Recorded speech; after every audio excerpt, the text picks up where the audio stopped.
All right, let's jump right in. New South Wales is on this huge mission to completely change what happens after dark. They're calling it a new state of night. And trust me, it's a vision that goes so much further than your average bars and clubs. I mean, just think about it for a second. What if your local town, your city, didn't just power down when the workday ends?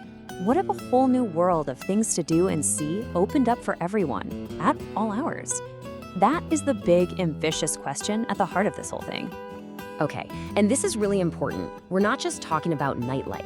The official term is the 24-hour economy, and it's a way bigger idea. It's about making the entire state, from transport to shops to cultural spots, work better for all of us, no matter what time the clock says. So you might be wondering, why the big push right now? To really get that, we need to take a quick look back at the last decade or so. It's been a journey from some pretty heavy restrictions to a brand new sense of freedom. And man, it has been a real roller coaster. The 2010s, you'll remember, were all about the lockout era, just tons and tons of regulations. Then in 2020, they launched the first strategy just for Sydney, and then, well, the pandemic hit, and that changed literally everything about how we work and live. All of that has led us right here to a totally refreshed statewide strategy for 2024. And that really gets to the heart of it. As the Minister for the Nighttime Economy said, after a decade of both lockouts and lockdowns, this isn't about small tweaks. This is a full-on mission to rebuild and completely rethink what our state can be after the sun goes down.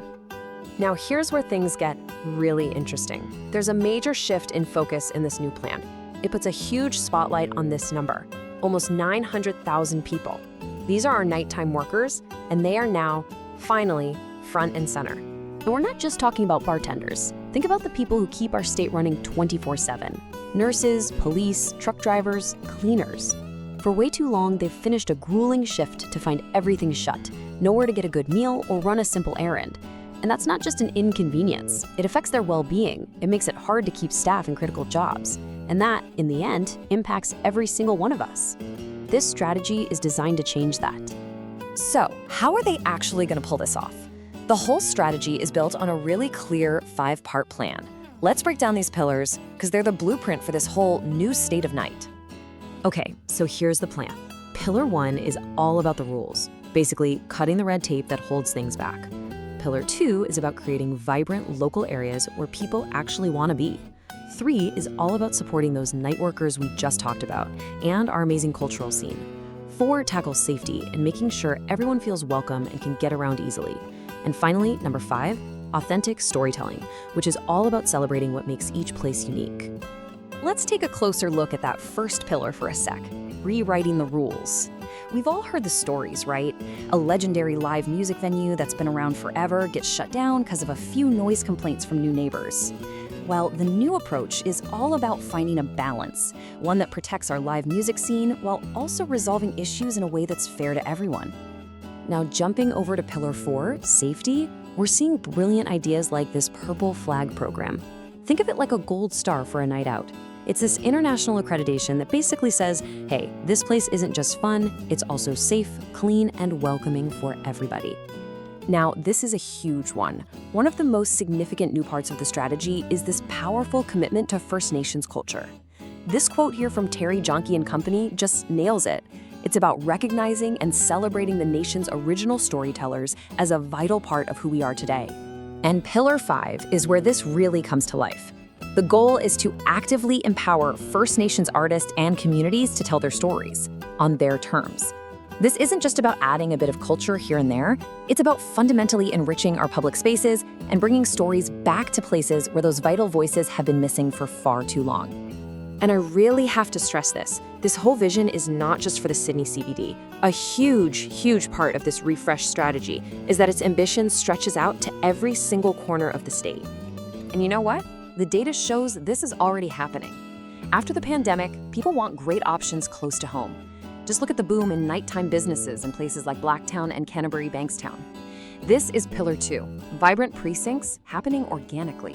The strategy is just designed to pour some fuel on that fire. So this means supporting the entire spectrum of what a night out can be. Yeah, it's the iconic city pub, absolutely.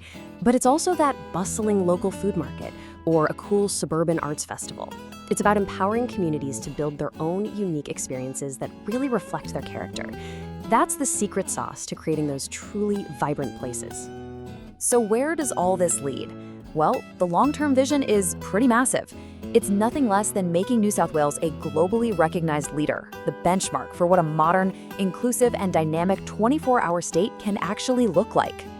The 24-hour economic commissioner, Michael Rodriguez, really captures that forward-looking vibe perfectly.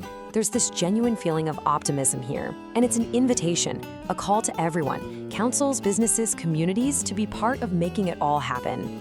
So let's boil it all down. What are the key things to remember? This is a plan that goes way beyond bars. It puts a new, crucial focus on our 872,000 nighttime workers.